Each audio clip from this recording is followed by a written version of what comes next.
Ladies and gentlemen, at this time, please rise for the playing of our national anthem. Thank you.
Please welcome Michael Frona, President of Junior Achievement of Wisconsin.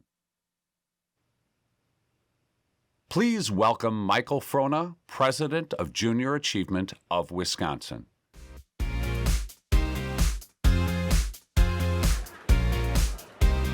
Ladies and gentlemen,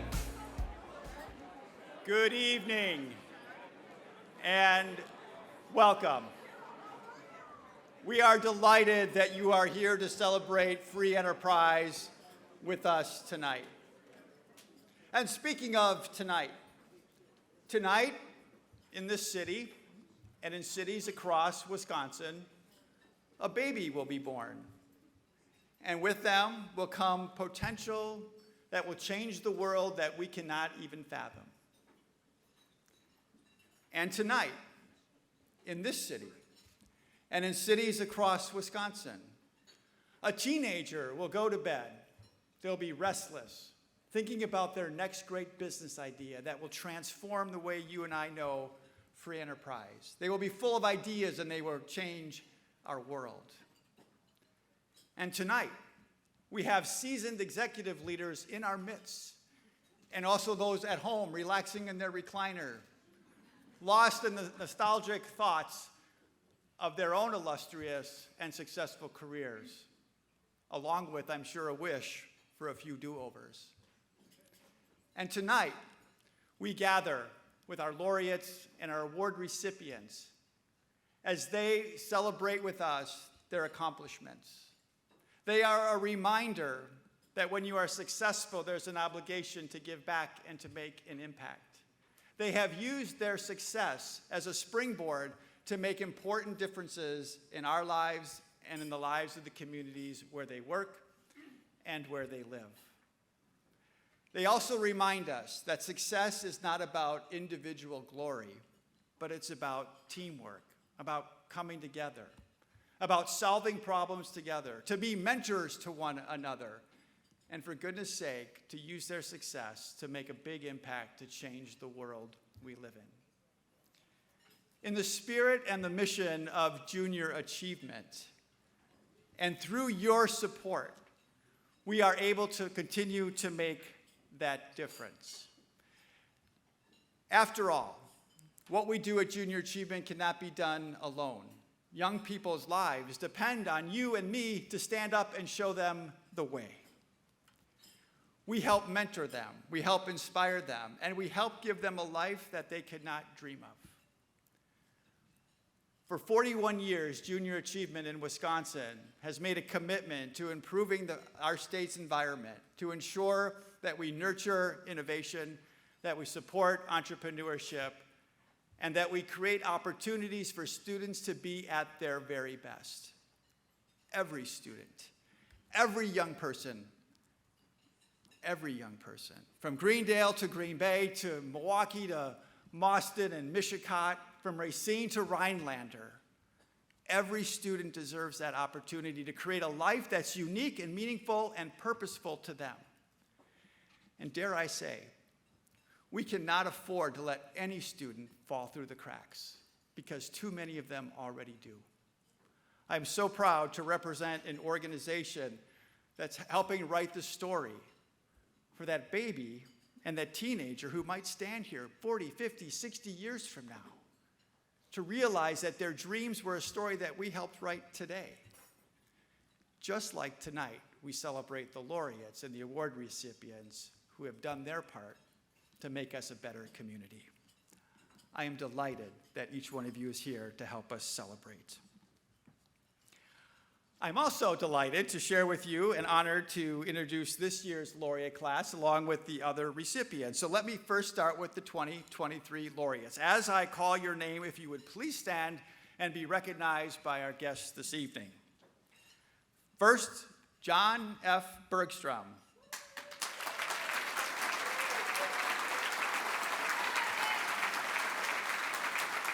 Gail Klappa.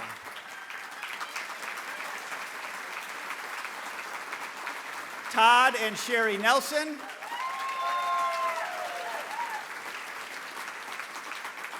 And Paul E. Purcell, represented by his wife, Patty Purcell. In their own and distinct way, these individuals have paved the way for others to follow, to relive their dreams, to pursue their interests, and to inspire others to greatness.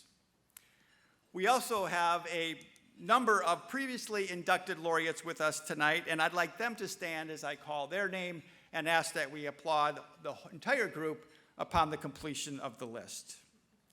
Craig Culver, Ted Kellner, John Mellows, Bill Naskovitz, Euless Payne Jr., Dick Pieper, Gus Ramirez, Roland Stevenson, Fred Stratton, and Ed Zor. Thank you for being with us.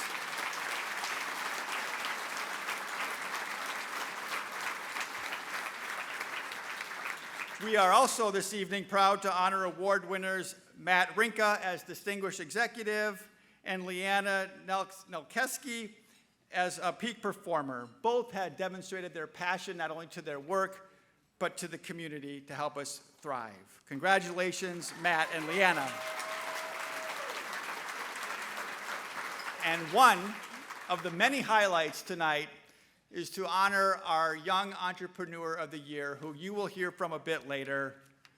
Krish, I know you're in the house. Please stand, Krish Sharma, and be recognized. Way in the corner over there, Krish, who just finished his junior year at Brookfield Academy. So as we continue our program, we extend our thanks to all of our sponsors this evening, the Milwaukee Journal-Sentinel, FIS, as well as our other award sponsor for Young Entrepreneur, EY.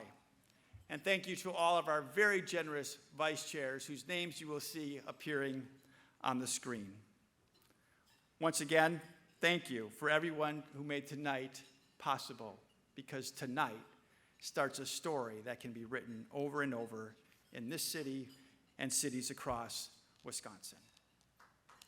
I'd now like to introduce Maria Schuld from FIS, who will provide some brief sponsor remarks, and then we'll hear from our MC, Nicola Junowitz from Fox 6 News Milwaukee. Please help me welcome at this time Maria Schuld from FIS.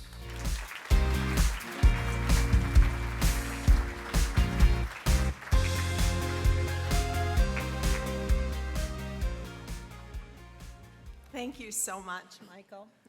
It's such a pleasure to be here this evening. You know, FIS is a very long-term and proud sponsor of Junior Achievement and the Wisconsin Business Hall of Fame. As a financial services and technology leader, we are really very fortunate to work with a lot of tremendous business leaders, and a lot of those customers are actually in the room today. So we're really excited to have this opportunity to celebrate with junior achievement. We want to help junior achievement tonight to recognize these award winners. We believe so tremendously in the junior achievement mission, and it's really, we are really very proud to join in this opportunity with all of you to celebrate their accomplishments. Thank you very much.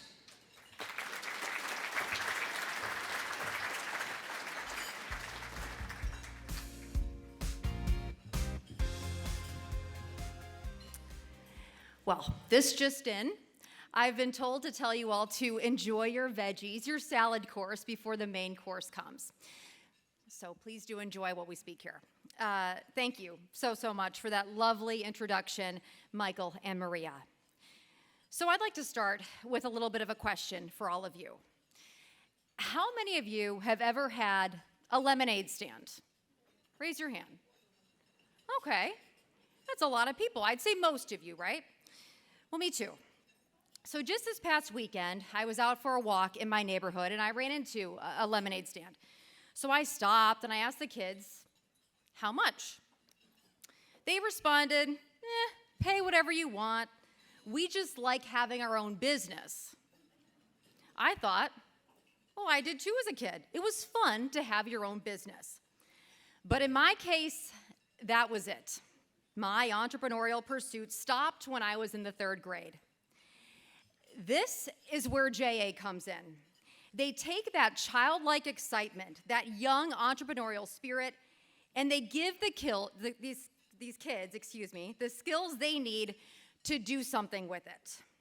Through their in-school and after-school programs, career days, mentoring, JA fosters that spirit by taking potential and passion for business and growing it. They give dreams a little bit of direction. We see what happens when young ideas are developed every year at the Junior Achievement Young Entrepreneur Live event. It showcases the endeavors of inspiring kids all throughout the state through a Shark Tank-style competition. The winner of this year's event, Chris Sharma, turned his love for the game of chess into a nonprofit that provides coaching services to hundreds of other kids who want to learn how to play the game too. Chris started playing chess when he was just 6 years old. So you see, whether it's selling lemonade or playing chess, JA shows us that you never know where a spark of passion, even at a very young age, may lead. My own Uncle Butch is a prime example of this. He did JA in high school back in the 1960s. Now, my Uncle Butch, he really wasn't much of a joiner. He was kind of a free spirit. He really didn't like extracurricular activities. But he loved JA. He then went on to run his own waste management business in the Pittsburgh area for many, many years. And it is not just about business at JA. At the JA BizTown and Finance Park, if you've never been, it's kind of like a tiny town. There's a mock city hall where kids can learn all about public service. They've got a Culver's where they can learn all about restaurants. There's even a little Fox 6 studio where they can learn about becoming a news anchor. Kids can learn about all kinds of jobs, all different kinds of industries. Instilling in young people an appreciation for the value of hard work and the joy that comes with making the most out of your God-given talents is what is at the heart of Junior Achievement and its programs. We're going to learn more about JA tonight as our evening continues. But for now, I know you are all so hungry, so please let's take a quick pause to enjoy our meals, and then we will return to our programs. And while you're eating, please enjoy the centerpieces on your table as well. They were made for us by the JA interns at Cristo Rey High School. So bon appetit. We'll be right back.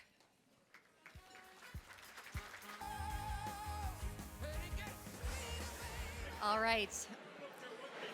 I hope you all enjoyed your dinner. It smelled delicious. I had a few bites myself, and it was so good. So thank you so much to the Pfister for that. If you haven't already, you should be receiving your dessert very soon. The dessert this year was a surprise. So for those of you who haven't gotten it yet, I'll fill you in. It is a Culver's Turtle Sundae. And one of our laureates is going to fill us in a little bit more about that in a bit. I love the reaction, by the way, when I said Culver's Turtle Sundae. I saw one woman go like this. That was my reaction, too. All right, now let's get on with our award ceremony, shall we? I am pleased to present tonight's first award, which is the Peak Performer Award. There we go. I'm going to move this so I don't hurt anyone's ears. The Peak Performer Award recognizes an individual who has shown business excellence in his or her own field and a commitment to their community.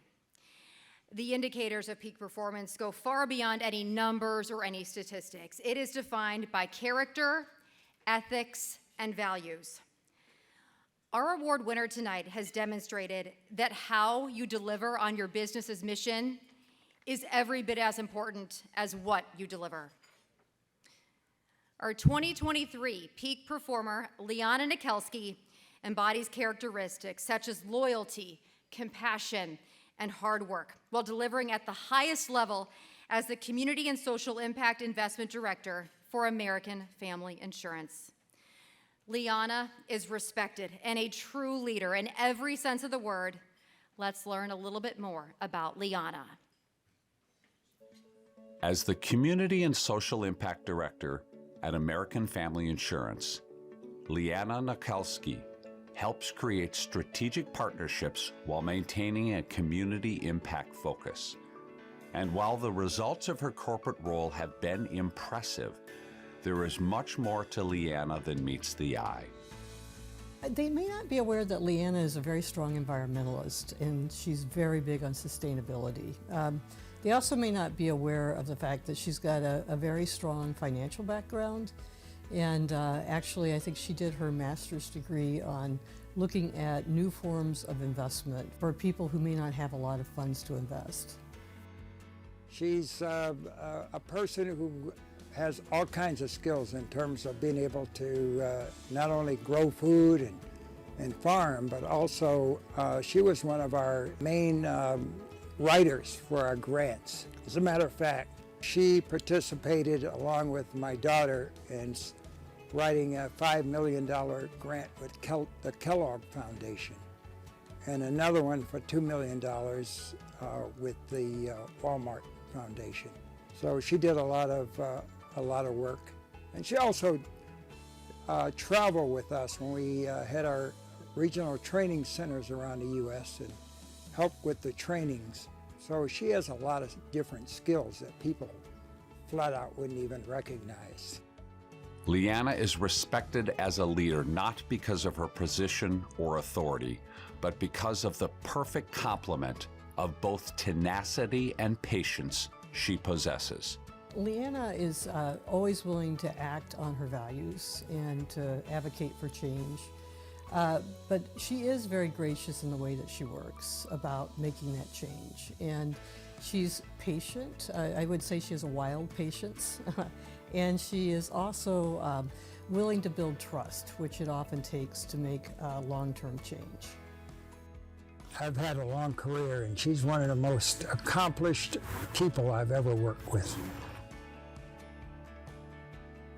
In recognition of all she provides to the communities she lives and works, and the high example of leadership for all who know her, we honor Liana Nikelski as the 2023 Wisconsin Business Hall of Fame Peak Performer. Please join me in congratulating this year's Peak Performer Award winner, Liana Nikelski.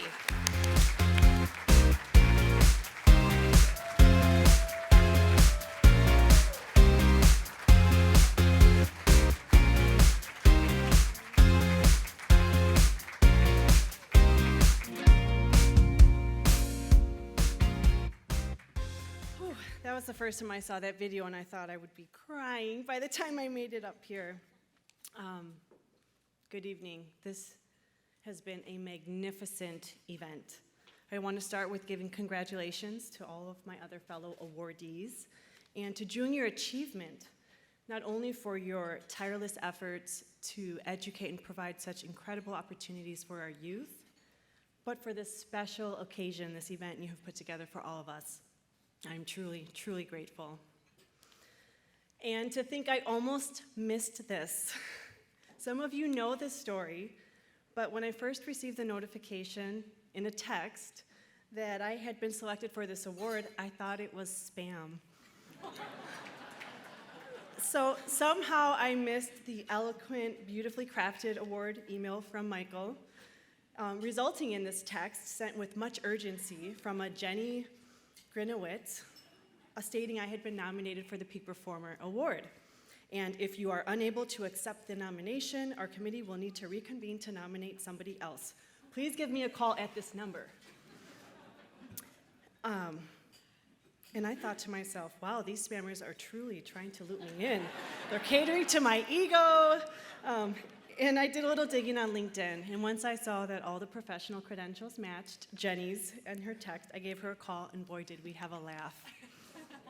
The truth is, I know there are so many deserving community leaders impacting the lives of others in ways I never could in this room right now. And I thank you for your work and your dedication to making this community a better place. And like me, I know you do the work from a place of love and compassion with hope that tomorrow will be better than today. And we do this work not for the recognition or for the awards, but to drive positive change in our communities so all can have dignified lives with happiness and joy. And for me, this personal commitment to work in community started at a young age. I don't know if I ever even told my parents this story, but they're here tonight, over here. Our first family visit to Ecuador, which is where my mother is from. I was 12 years old, impressed upon me a desire to do whatever I could to make this world a better place. We traveled to so many incredible places, grand cities, mountainscapes, beautiful beaches, and established towns. However, I'll never, ever forget the many children I saw lined along the roads, hands extended, begging for food, for money, for anything. And I thought to myself in my little 12-year-old head, how could a country so rich in resource be so poor? And it wasn't unique to Ecuador. I knew that income disparity and access to opportunity were challenges across the United States as well. And it was then that I started to ask a lot of questions, to examine systems, research history, wonder about beliefs and paradigms. And I ended up studying agriculture and applied economics at UW-Madison, thinking I would work in international development someday. But in 2003, I landed an internship with a small 2-acre urban farm on the north side of Milwaukee, Growing Power, and it inspired me and I was hooked. The name in itself moved me.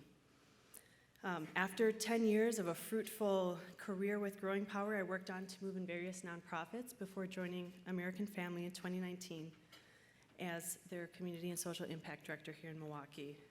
And with each new job opportunity, like those plants I nurtured at Growing Power, I grew, but I didn't do it alone. That first year in Milwaukee, I actually lived with my grandmother. We call her Granny. She's also here with me tonight. She just turned 90. Can we give her a round of applause?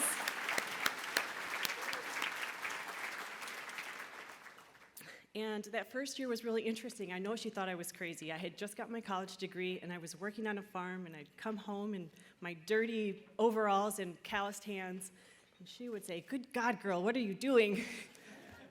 And we even had a 5-gallon compost bucket in her front room closet. I still don't know how I convinced you to allow us to do that. And then there are my parents. They have been my rock. Even when I didn't realize I needed the solid foundation beneath my feet, not only role modeling what long and lasting love looks like, but giving unconditional love and assuring me I can really do it all. Thank you for always having my back.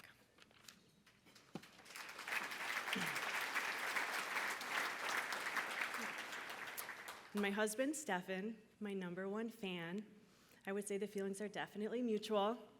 They say iron sharpens iron, and he pushes me to always do my best.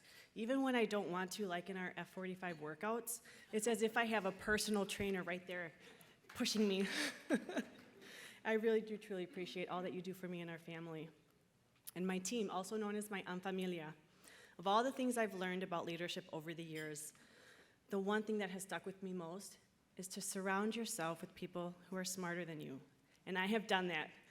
My team is really amazing, each person bringing unique gifts, passion, and a commitment to work that is truly incomparable. My 3 children, Emiliano, Akira, and Ricardo. Last but certainly not least, they are a continuous source of inspiration, love, happiness, sometimes immense frustration, but always, always my true pride and joy. Tonight is not just about me receiving an award. It's about celebrating the power of community, the beauty of collaboration, and the joy of making a difference together. I am truly honored to be a part of this incredible journey, and I promise you that this recognition will only fuel my determination to continue serving and leading with all of my heart. So thank you for this award, thank you for believing in me, and thank you for taking time out of your evening to celebrate all of these amazing leaders tonight.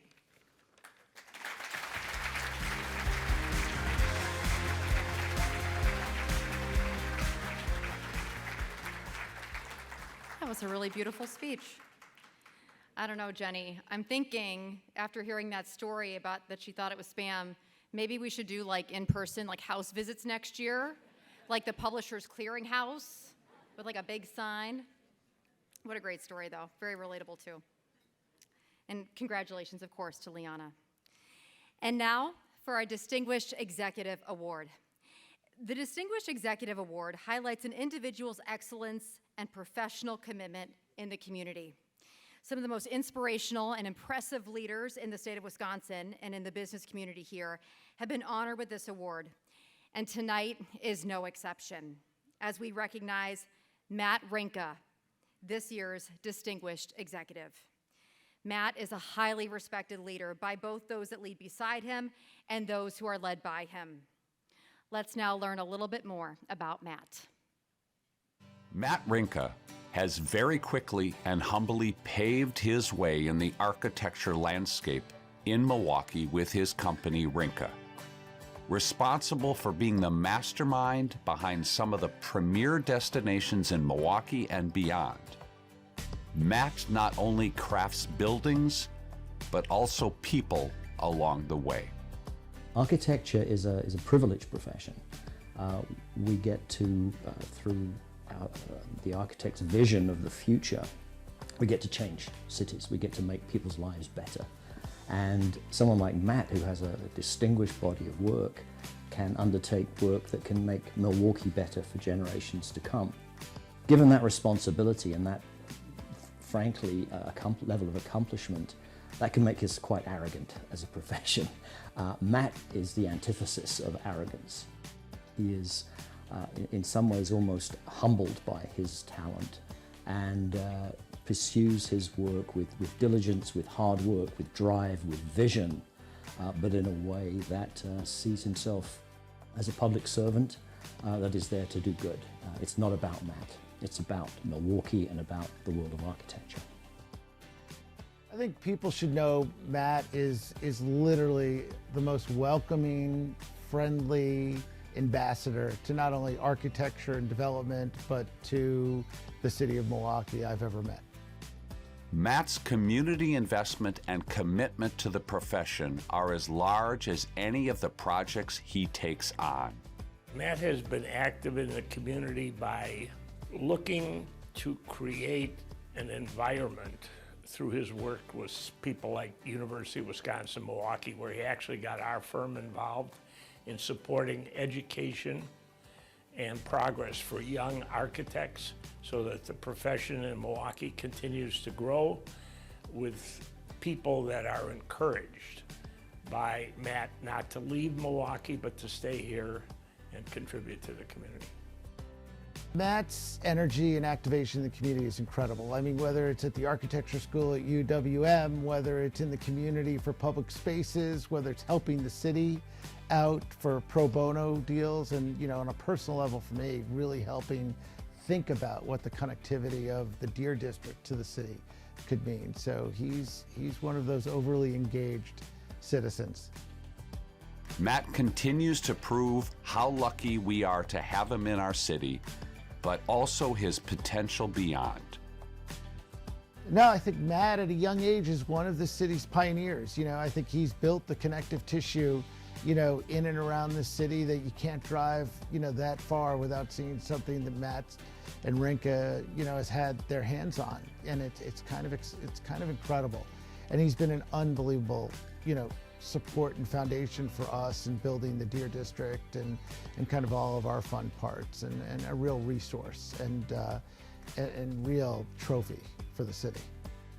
What I would say about Matt is that he has, in a short period of time, established himself among his peers, and I believe is highly respected, and his willingness to move out of Milwaukee at this early stage in his career and build a presence in another market, Florida, I think shows that he's just getting started. In honor of all he's given and continues to give to Milwaukee and the architecture profession, we honor Matt Rinka with the Wisconsin Business Hall of Fame Distinguished Executive Award. Please join me in congratulating this year's Distinguished Executive Award winner, Matt Rinka.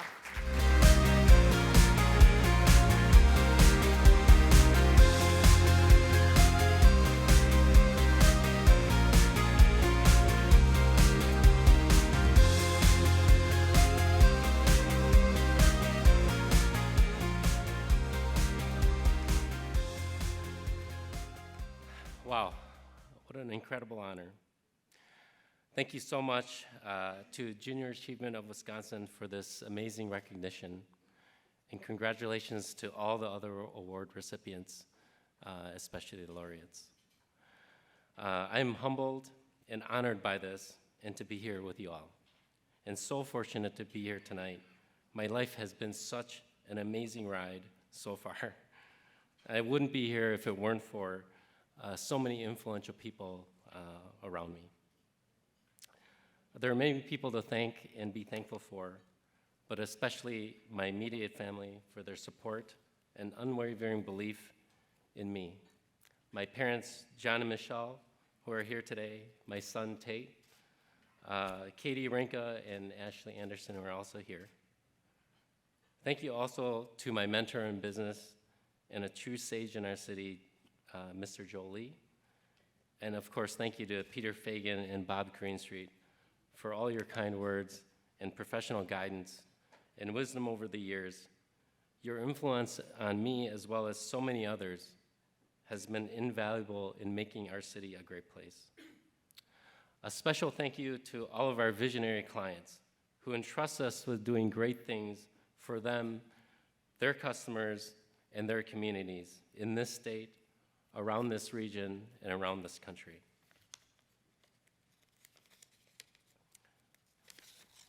And of course, thank you to all the phenomenal professionals at Rinka for their passion, expertise, and tireless efforts every day. What we as architects and designers do every day to make and create places that support memorable experiences for people is not easy. But they do it fabulously, and you are hands down the best in the industry. And special thanks to the firm's shareholders, and of course, my two managing partners at the firm, Chad Griswold and Steve Morales, who are also here today, for your leadership. As you can see, surrounding yourself with incredible people is one of the secrets to success. With that, I'd like to just talk briefly and touch on what success means to me. Success is, to most, is marked by the attainment of rewards, such as money, the big house, a fancy car, that big contract or recognitions and awards like this. I was adopted into this country, so I've inherited maybe a slightly different view of the ideas of opportunity, which are so abundant in this great country, and success, and maybe because of that, I see things just slightly differently. I could talk just about opportunities all night. Receiving opportunities, giving them, recognizing them, and creating them, and so on. But since this night is about awards, let's focus for a minute on success.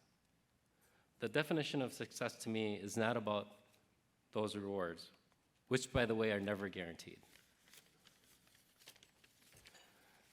As hard as we may try, we don't always win that client, get that award, that contract, get that A in math, or even get that girl or guy. However, the satisfaction of knowing deep within yourself that you have put everything that you had into something, and when you thought you had put everything into it, you dig even deeper, using your brain power, perseverance, willpower, and lots of grit. This is the definition of true success to me. It doesn't really matter if you attain those rewards or not, and trust me, you won't get them all. And most rewards are fleeting anyways. But the effort and determination to do everything you do to the best of your ability in your business, in your education, or in your personal lives. That's what truly defines success, and in turn, what I believe is the secret to a fulfilling life overall. I can see my son Tate rolling his eyes over there. He's heard me say this to him his entire life. A satisfying and productive life focused not necessarily on the rewards that you get, but on what you leave behind long after your time. That is the stuff that legacies are made of. By the way, building a 44-story high-rise on our lakefront is a pretty cool way to do that too. So to me, success is an essential part of the journey for those willing to put in the hard work and put everything they have into whatever they do. Thank you all again, and have an amazing evening.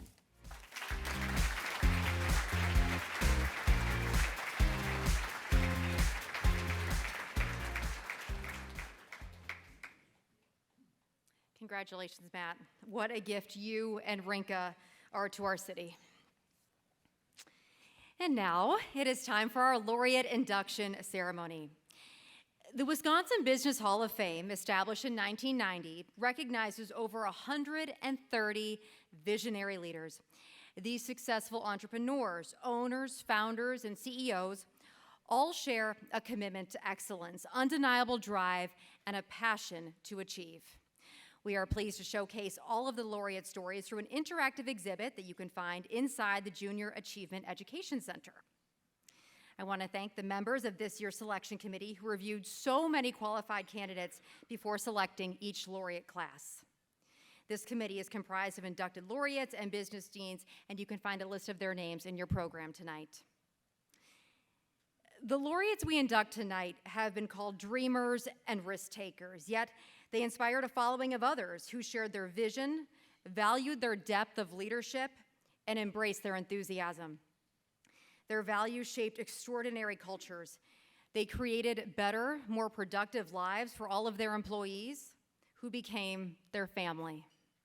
They fashioned new and innovative ways of doing business. They set extraordinary goals, and then they exceeded them. Throughout their journey, they knew who they were and where they were going, with an internal compass that always pointed to greatness. What they built is so much more important than any kind of financial gain. They built legacies.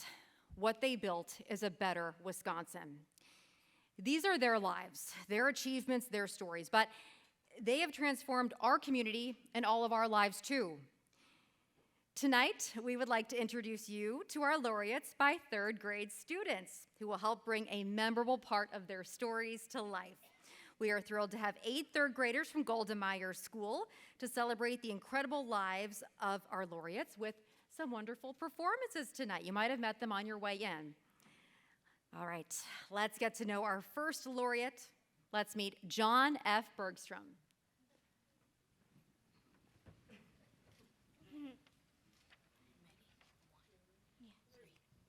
Well, Dick, Mom and Dad have poured their hearts, souls, and every dollar they've made into giving us a quality Catholic education and strong Catholic values. Here we are, graduates of Marquette University. What's the natural next step? I was thinking we open a bar. I like the way you're thinking. I'm sure we can find the space. We'll make money hand over fist. I'll secure the loan from Associated. I think the basement of the old post office is available. Let's open there. I'm in. I'm going to tell you what, and here's why we'll be successful. Our customers aren't customers, they're guests. That's right, and we'll say hello, call them by their first name, and remember their drinks. You got it, and our business will be impeccably clean. Always, and we'll hand-deliver paychecks to team members. Look them in the eyes and get to know what's important to them. There's no other way. Let's do it, Dick. I have a feeling this is the first of many great things to come.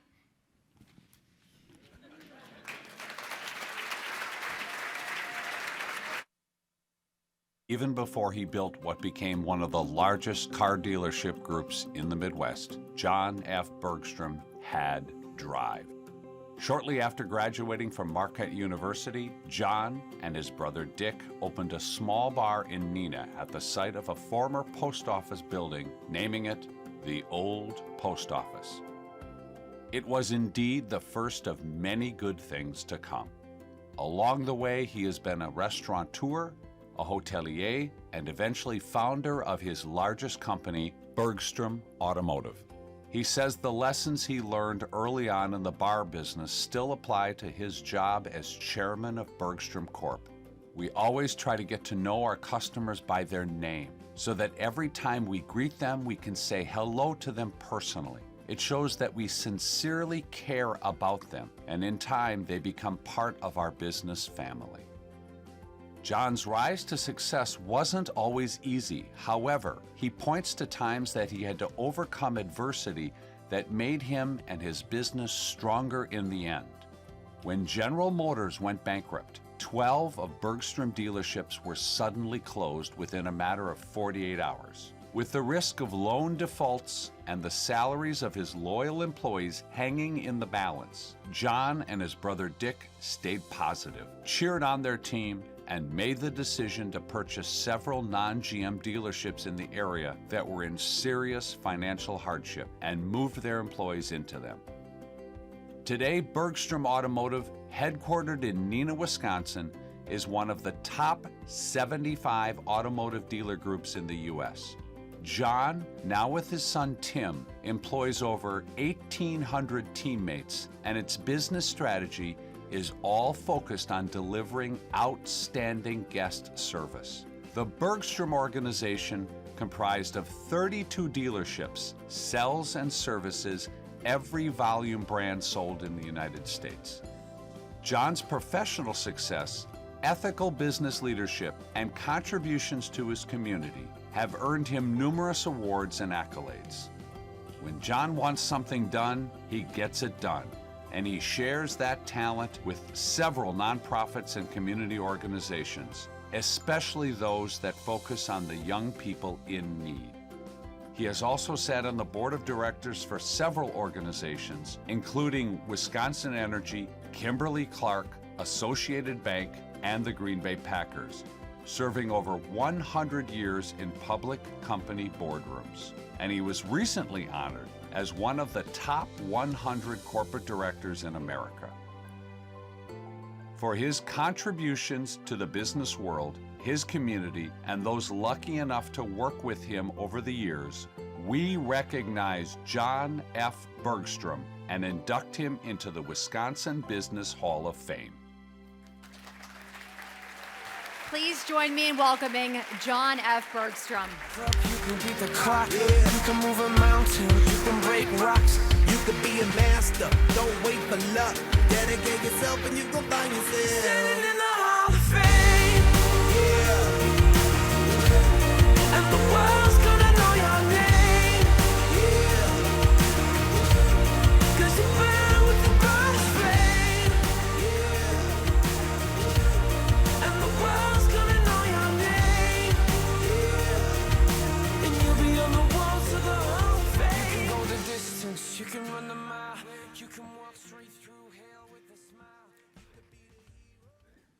If any of you guys want a job later,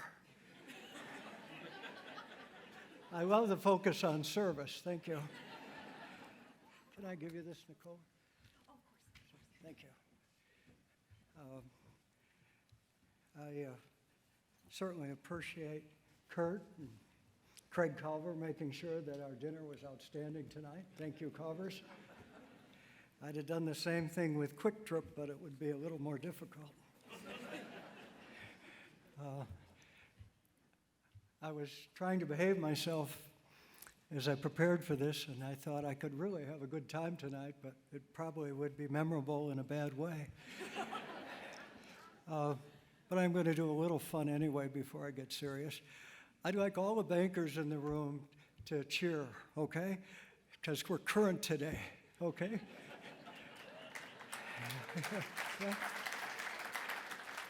And the few others that aren't bankers, you can cheer because we're all in this together, and this is an absolutely amazing group of people.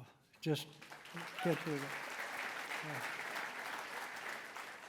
I can't help but think, what an incredible group of people, whatever it is, 500 people in this room tonight, and the tremendous amount of good they do, and how it's so different than so much that the media transmits. I mean, this group of people could do anything together, and I know a bunch of them one-on-one, but I never thought of them collectively as what they could accomplish and what they are accomplishing now. So I'm incredibly proud in a very small way to be a part of this. So Nicola and Michael and all of you that dedicate your time and treasure to junior achievement, thank you. All of us appreciate what you do, and we will continue to support you. And a special congratulations to Gail Klappa. He's one of the absolute very best business executives I've ever been in the boardroom with. He's incredibly talented and amazing, and one of the very important gifts that comes with being a director is you get to hang around with really smart people and learn from their experience to make your business better. So in this room, all of us are kind of sharing what we've learned, but if you get a chance to sit next to Gail, that's a tremendous honor. I can also tell you, I was part of the hiring engagement with Fred Stratton, who also is here tonight. When Gail was getting ready to come, he didn't know it yet, but Fred and I knew he was coming. And his wife, Judy, was there that day, and I've known them every day since that, and she's been there at his side every day. And so, Judy, thank you for what you've done. Okay? For Todd and Sherry Nelson, you've done something for those of us that are trying to hire modestly large groups of people. You are training an amazing amount of young people how to come to work on time, how to do a job, how to be respectful, how to give service. And in our business, whenever we see someone that's coming out of your organization, it gives them a foot up. And you don't realize what you're doing to help those kids get them started. The other thing is I hear so many of our people how they're saving and getting ready so they can have a family vacation that's affordable in a quality place at your tremendous resort. So thank you for what you do for all of us, okay? Thank you.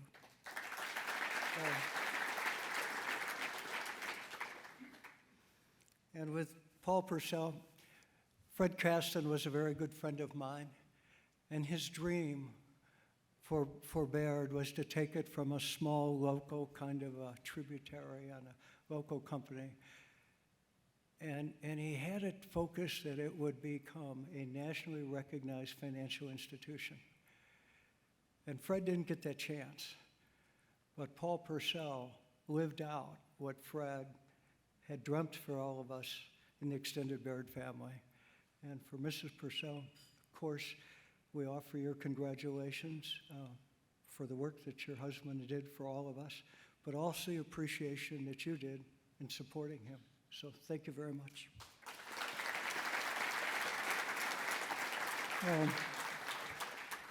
Okay, a little less. In 1964, my parents loaded me, some clothes, my toothbrush, into our Chevy Bel Air station wagon. We drove Chevrolets back then. We all drive General Motors cars today because General Motors gave my brother Dick and I the loan to go into business. So tremendous respect for General Motors. But back then, a 7-year-old Bel Air going to Marquette University was not exactly a showstopper, okay? My father was very conservative. He didn't throw money around, and he found by studying the Marquette materials that Noonan Hall was the least expensive place he could put his son. He told me I'd learn something there. I did learn something. When you tipped your Coke can over, it all ran to the east side of the room. But the tuition they paid Marquette University was the biggest gift they could have ever given me. And I'm forever indebted to my parents. They did it for all 5 of us. It was a tremendous commitment on their part. But not only did they give us the Jesuit values by sending us to Marquette, which today are incredibly important still in our business every day, but they gave me the chance to meet a tremendous amount of very good quality people. Classmates, teachers, educators. You will go 1,000 miles before you find a man with more integrity or more of what you would want everyone in your family to be than Father Bob Wild. And he helped me immensely. And he always smiles and all that stuff, like he's jovial and maybe borderline on getting to, he can't be serious. If ever you once decide you're going to name the Marquette basketball team Gold, and you run into Father Wild, you will understand that he can be a bit on the strict side and maybe not as understanding as you would have thought of. But what Marquette did wasn't teaching me in a book or a computer. It was giving me the chance to be with the right kind of people. But before I go on, let's go back 4 years before Marquette University. I was a teenage patient getting my knee fixed at Theda Clark Hospital in Neenah.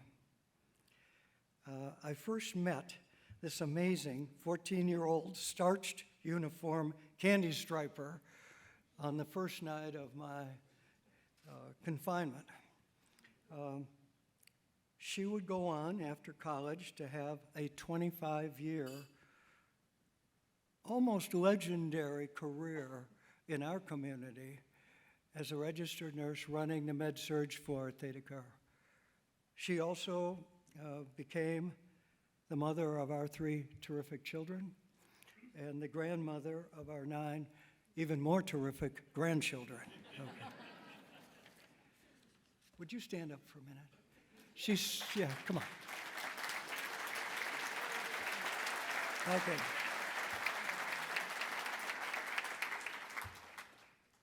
When I got my instructions, I had 3 different people from JA call and give me instructions. I think maybe they thought I was not a quick learner or something. But regardless, the message was share briefly.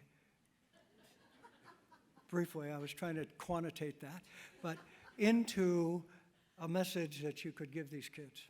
So I'm going to try and do that briefly. First and most importantly, look for special people who have similar values and motivations to share your life with. Pick your friends carefully. On the very first day at Marquette, in Noonan Hall, I met this 5'5", 130-pound farm kid from Iowa with glasses 1/4 of an inch thick, and we started our 60-year incredible friendship. This is Dr. Thomas O'Regan. On the surface, it appeared he had not a lot going for him.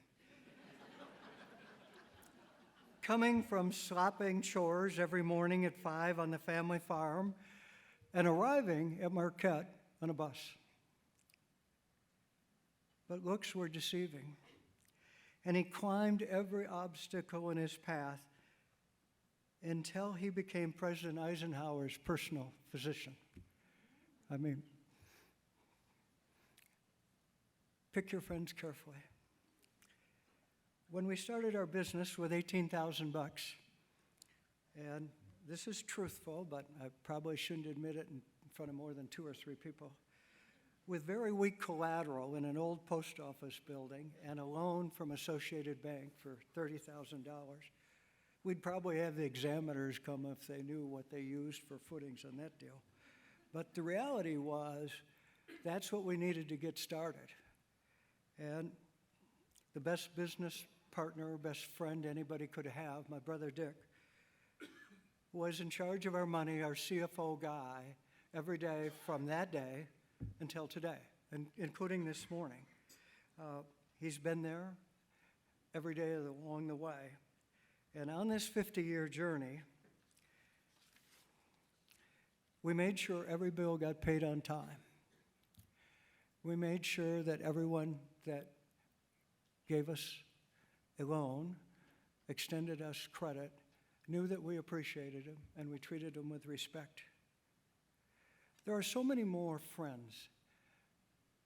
Father Bob Wild, as I mentioned, to this day, I count him as one of my closest friends. Paul Harvey, a news broadcaster that I met at Marquette University. For 30 years, we talked every Tuesday morning. An amazing man. John Hogarty, who takes care of all of our legal stuff, and some of our conscience stuff for Tim and me today that's really important. Rolly Stevenson, who you honored a year or 2 ago. Tom Falk, Dave Voss, Dr. Omar Tassi, Oscar Bolt. You just pick a few people in your life, maybe a dozen or 20, and they make you who you are. And you can always count on them. They can always count on you. And all of a sudden, you start being a model for younger people to follow. The second lesson, is figure out a way to differentiate your business from others in the same space to gain a competitive runway, to gain a difference between your business and theirs. There were 80 bars in Neenah Menasha when we opened ours. Yeah, they drink a lot in Wisconsin, you're right, especially in Neenah Menasha. But reality is we were all selling Bud Light and Old Fashions. And there were a couple other drinks, but pretty much that was it.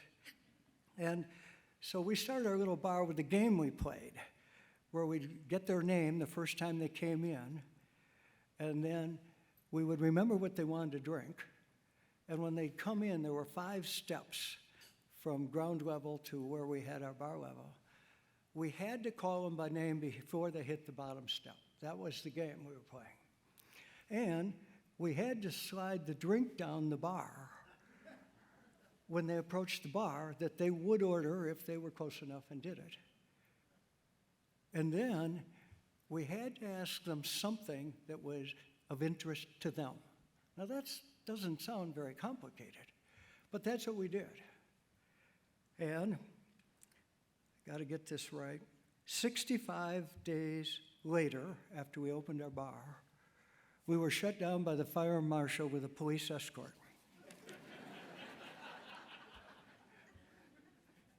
Our little bar was about 6 blocks from where my mom lived. And you can imagine how she felt about all this.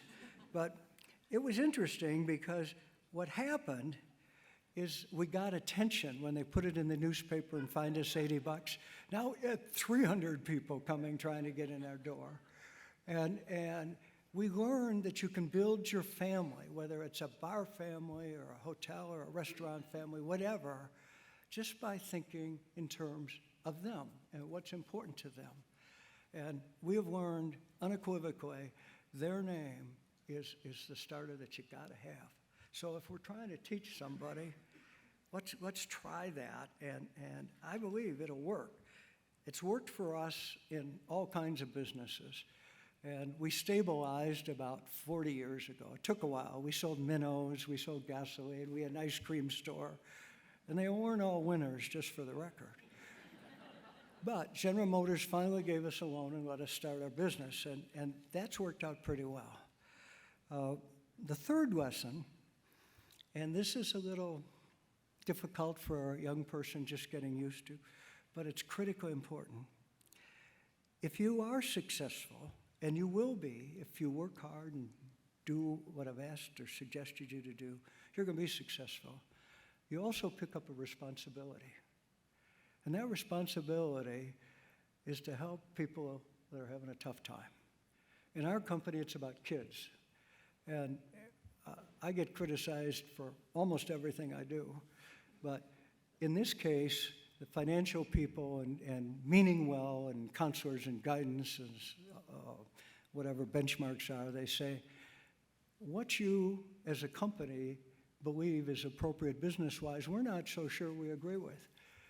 And then I'm always nice to them, but I don't change. We're going to continue to do it. So we have a percentage in our company, in each of the businesses we have, of the margin we make that goes back into the community that we made it. And it's a significant amount. And that's paid the best dividends of anything we've done that I believe successfully in business.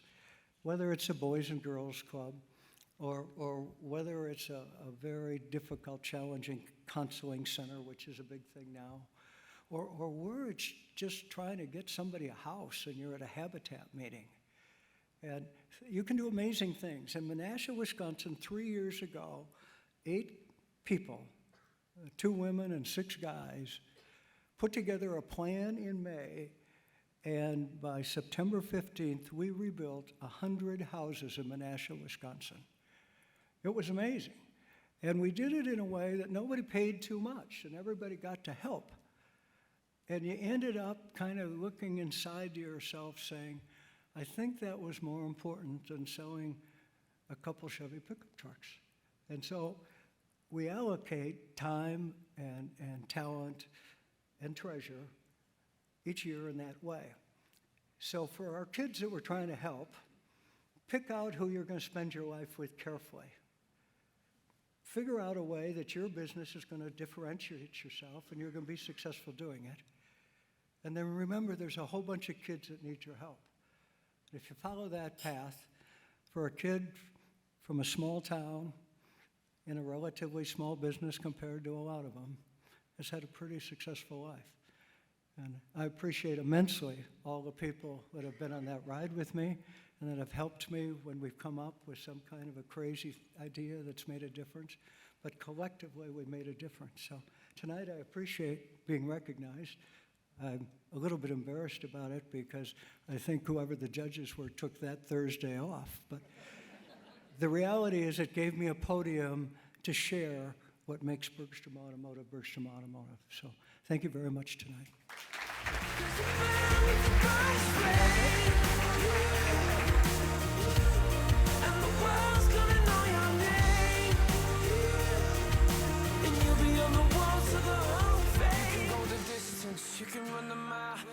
That was wonderful.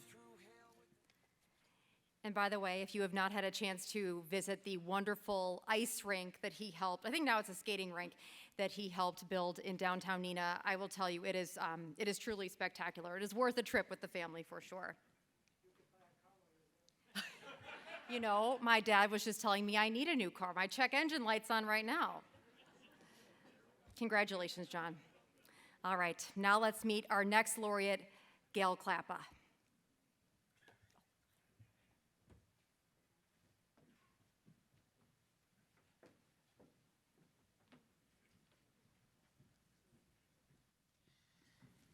Wow, Gail. How was your train ride in your very first Major League Baseball game in Chicago? Thanks for asking, Mom. It could have been better. Tell me everything.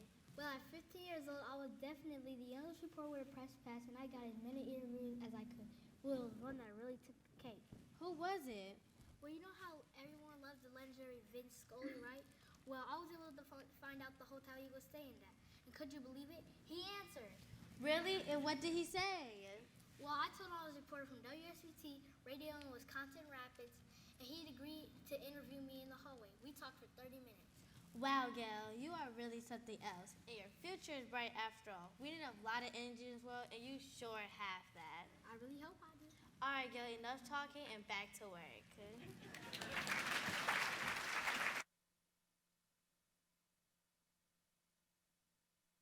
Gail Klappa grew up watching his parents run their small family-owned shoe store, where he learned lessons about honesty, integrity, and customer satisfaction that stay with him to this day.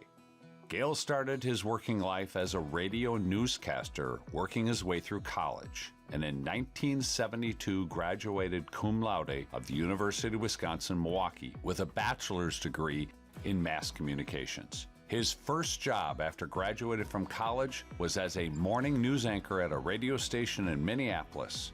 It was Fast Eddie and Joe Gale in the mornings.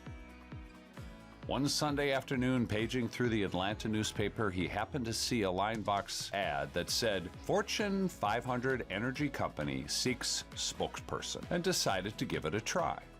He got the job, and he says was very fortunate to meet the man who would become the key mentor in his life, Alvin Vogel, CEO of Southern Company in Atlanta. Vogel taught him the business, and over the next 29 years, before joining WEC Energy, he held about 14 different roles at Southern. It was at Southern that he would also meet his wife, Judith.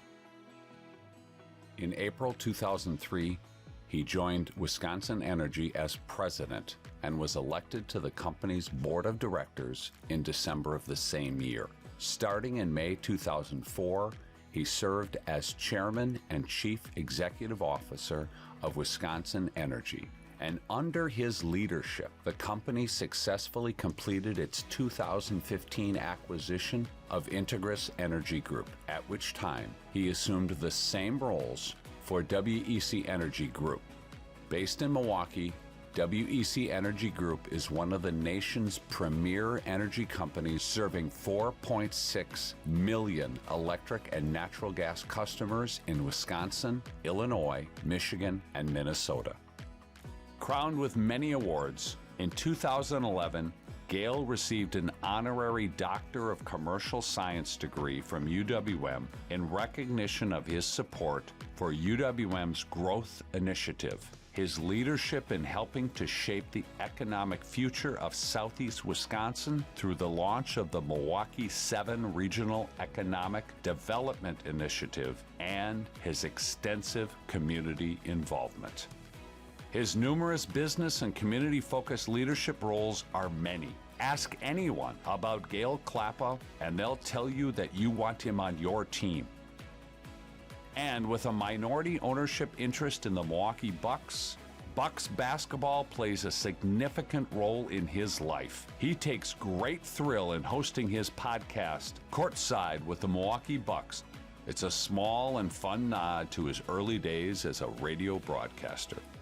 For his incredible leadership and innovation in the energy and business world, we recognize Gail Klappa and induct him into the Wisconsin Business Hall of Fame. Please join me in welcoming Gail Klappa. Wait for luck, dedicate yourself and you gon' find yourself. Standing in the Hall of Fame. And the world's gonna know your name. Cause you burn with the brightest flame. And the world's gonna know your name. And you'll be on the walls of the... Holy cow. Thank you, Junior Achievement. Thank you, Nicola. Note to self, don't ever follow John Bergstrom. Let me add first my congratulations to all of our honorees tonight.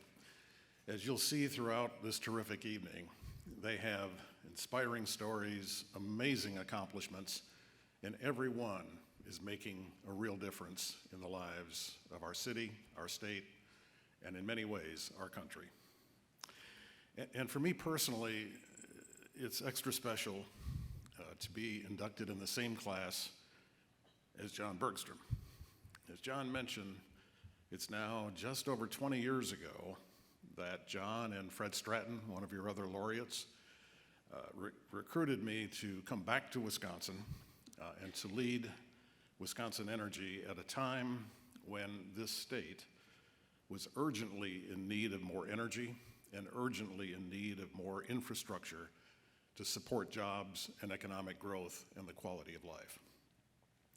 So at an airport, at a private conference room in Atlanta, they convinced me to take on the challenge.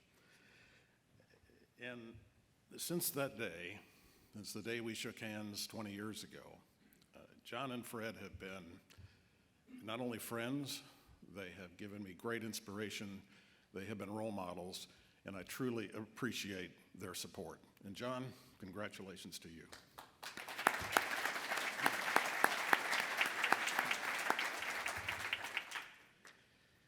So, ladies and gentlemen, when I think about the importance of mentoring, and you can see the entire mission of Junior Achievement is really all about mentoring.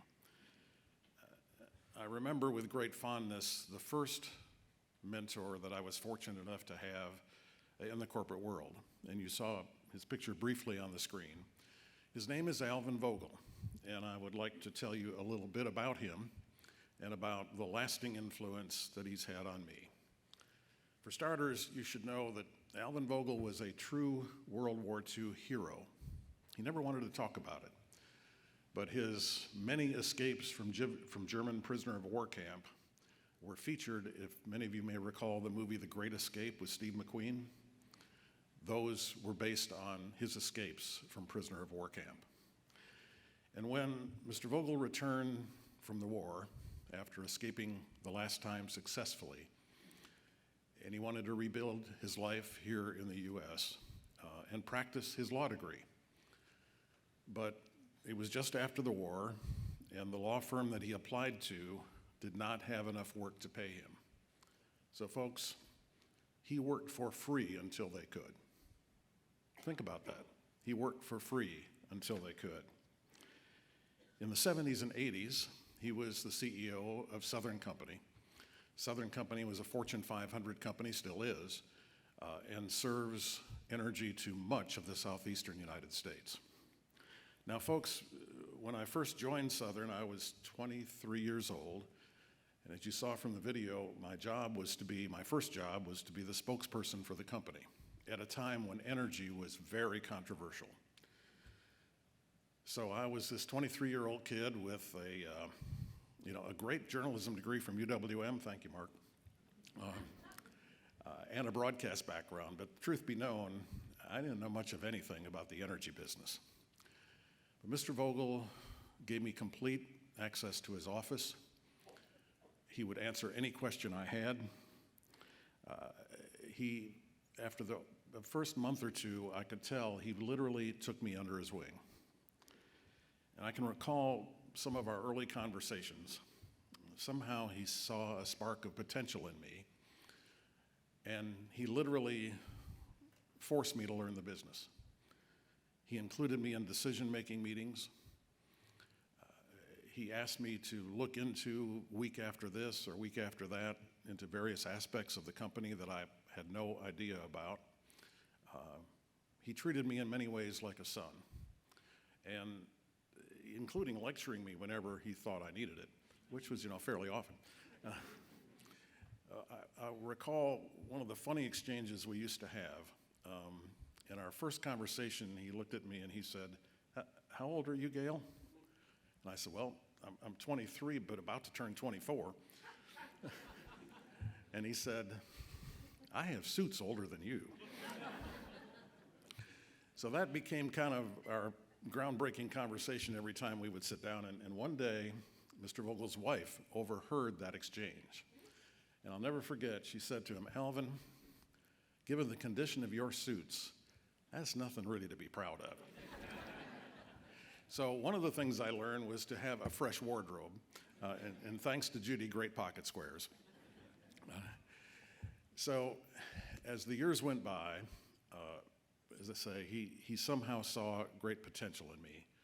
But I also learned not only about a wardrobe, but also some lasting values that I think have had a completely informative and formative influence on my life.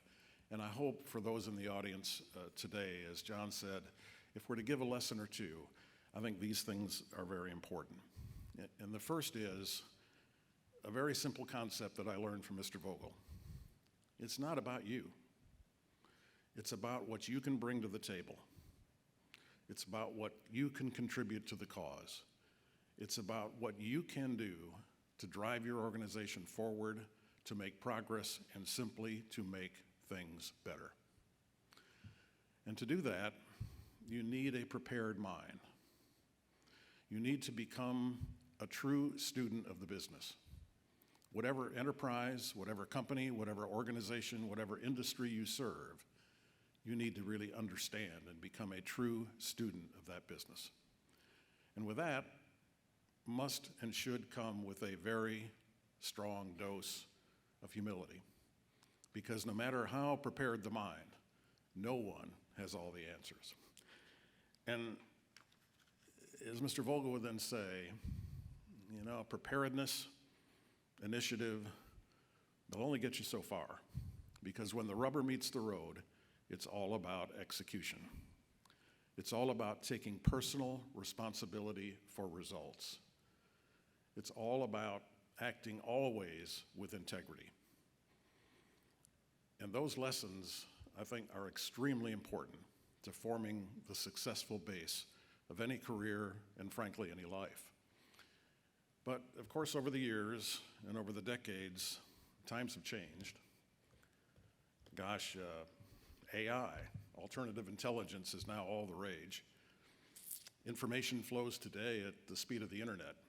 Decisions need to be made more quickly. Success and sustained success is more difficult as the challenges have grown in the complex world we live in. But I honestly believe that the lasting values that I learned sitting next to Mr. Vogel will always stand the test of time. And I believe that somewhere up there tonight, he's looking down with pride. And pride not only for what I hope I've been able to achieve and the gifts that I hope I've been able to share, but pride also because he knew my wife, Judy, and he would be very proud of the great partner she's become. So thank you very much for this honor. We really appreciate it. Never gonna know, never even try. Do it for your country, do it for your name. 'Cause there's gonna be a day when you're standing in the Hall of Fame. Congratulations again to Gail Klappa.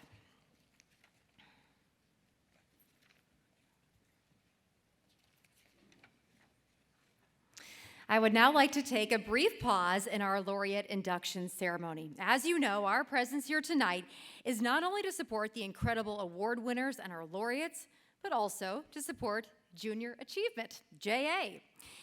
JA allows students to dream bigger dreams through economic empowerment. Tonight, we would like to recognize Chris Sharma, the winner of the 2023 State Young Entrepreneur Live Competition, hosted, of course, by Junior Achievement. We are thrilled to have Krish and Leslie Plowman on behalf of award sponsor EY here with us tonight. Let's welcome them.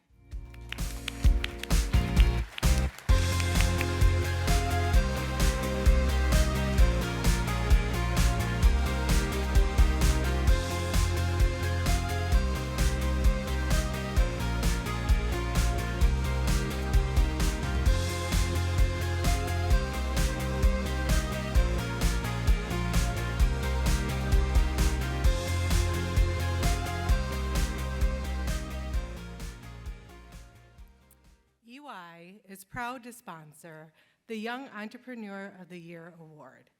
At EY, we have our very own Global Entrepreneur of the Year Award that recognizes leaders and businesses throughout the world. That program was founded here in Milwaukee. As believers in entrepreneurs, EY is especially proud to honor another Wisconsin entrepreneur tonight. Congratulations, Krish. Now let's learn about your business. It's a game built around making the right decisions with the goal to trap your opponent. It's a very casual game. It's a lifelong game. It's a very chill game. Chris Sharma of Brookfield says he stumbled upon chess when he was just 6 or 7. Recognized as one of the best players in Wisconsin, lately he's building a name not for the kings he has captured, but the walls he is tearing down. We're focused on giving elementary kids and middle school kids that access to free coaching of chess in our area. The Brookfield Academy Junior is the co-creator of Power of Pawns, a nonprofit that teaches kids on how not to just play the game, but excel at it. It was an idea born during the pandemic. Obviously, things shut down and it wasn't easy for people to have tournaments, and a lot of that community in our area was lost. So because I saw that, I knew that I wanted to do something to fix that. His big idea came when a chess coach asked if he could help a couple of kids who couldn't afford one-on-one mentoring, a service that can cost upwards of nearly $100 per hour. It's very expensive, and I think partially the fact is it's expensive because there are many people who do it. Sharma saw the problem as an opportunity. The teen now coaches, holds clinics and tournaments through Power of Pawns, which started as helping a couple kids, now has 150 in its ranks in 2 states. A friend runs the California chapter. The cost of their services, nothing. I think it's super rewarding. I mean, we see him enjoy the classes he gives, the smile he sees on the kids' faces. I mean, that's too rewarding for him, and this makes his day. His parents say they've had a front row seat to his selflessness from an early age. I still remember, he was there, he won an award, and looked at the other kid saying, so you did win an award, he gave his award to the other kid. We'll take it home. I said, Dad, it's fine. I'll keep getting others, but, I wanted to make sure he takes something back home. He's built his brand in between a state tennis championship run and other extracurriculars, earning him his latest title, Junior Achievement Young Entrepreneur Live finalist. I'm really grateful that I was chosen. It may be his best move yet. Ben Handelman, Fox 6 News.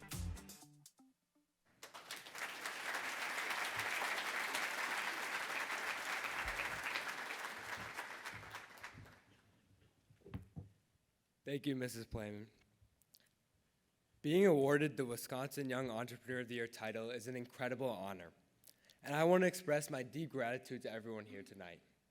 The JA team, my mentors, Troy and Matt, and the generous donors who made this scholarship possible. My life will be different because of your generosity. This honor means the world to me and my parents, and I do not take it lightly. Power of Pawns started during the crazy times of COVID, when my coach asked him to help coach some students who couldn't afford his expensive private coaching. I decided to take a chance and started coaching through Zoom. Soon enough, I started to feel like I was making an impact by teaching an educational game like chess to others who may not have the opportunity to learn the game otherwise. This experience sparked a realization within me. Why wait? I can start a business today and make a positive impact in my community right now. I don't have to wait. Right then and there, I embraced my entrepreneurial spirits, and what an extraordinary journey it has been. Winning the Young Entrepreneurship event was surreal. Everything about it was better than I could imagine. Then, I was told about tonight. Giving a speech here, in front of you all, is equally as surreal. Naturally, I did my homework and Googled each of this year's inductees. Let me just say, you all are living proof that you can achieve what I aspire to be. The articles I read highlighted how you all work with incredible colleagues and have left indelible marks on our state. In reading about your remarkable achievements, I realized a new goal. I aspire to stand here someday as an incoming laureate, surrounded by people who admire the positive change I bring to the world. I want to donate generously, just as you have, and inspire someone like myself. But until that day arrives, I want to express my heartfelt gratitude to each and every one of you for the incredible impact you've had on my life and the lives of 120,000 students who have learned about work and money through JA this year. I ask you to continue investing in the future of Wisconsin students, just as you've invested in me. Your generosity propels us as we transition into adulthood. I promise you, we will not let you down. Thank you.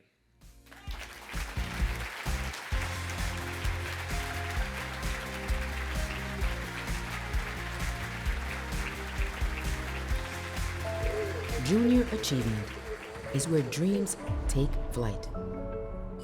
We are helping students connect what they learn in school to future work and career success. We are teaching them how to manage money to achieve financial security as adults. And we are showing them that starting a business also means changing lives and communities. However, we can't do it alone. Find out how you can help.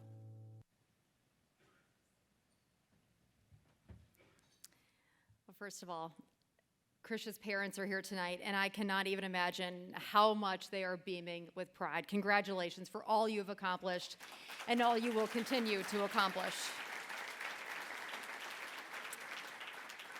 All right.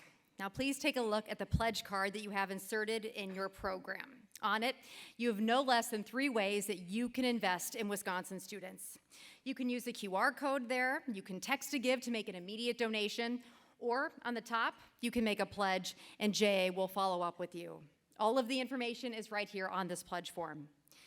Please remember that no gift is too small, or for that matter, too large. Once completed, you can please place your pledge cards underneath your table centerpiece and we'll collect them after our program.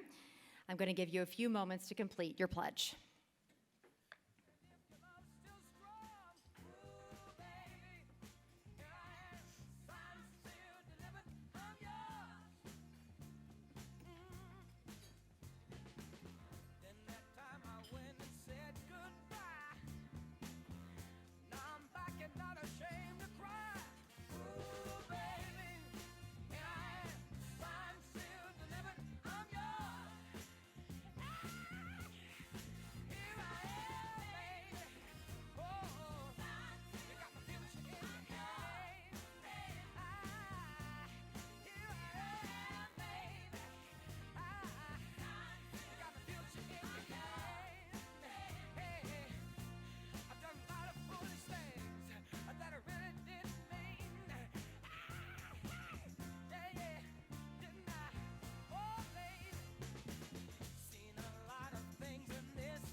Thank you all so much for your very gracious generosity tonight.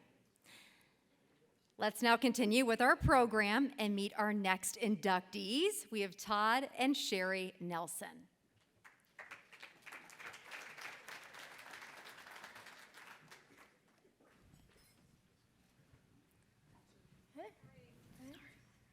Okay, kids, today we're taking a family vote. Today we decide whether we're going all in as a family and building the very first Kalahari. Todd, do you really think a family vote is the best way to go about this? Oh, sure, Sherry. This will be exciting. Oh, I'm sure it will be exciting. But does it take account I have worked 12-hour shifts at Pizza Hut for over a decade? I've birthed 5 children in that time. And I've birthed 5 children in that time. I almost had my baby while waiting tables. And I was back to work in 7 days. You're incredible, aren't you, Sherry? I am one lucky guy. Incredible, yes. Tired, also, yes. We can't slow down now. Okay, it looks like all our votes are in. Let me read the votes. Todd Jr., yes. Todd Sr., yes. Ashley, yes. Travis, yes. Natasha, Yes. Alyssa, yes. Sherry, no.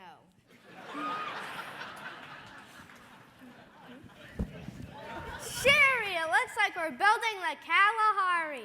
Todd, I'm heading to bed.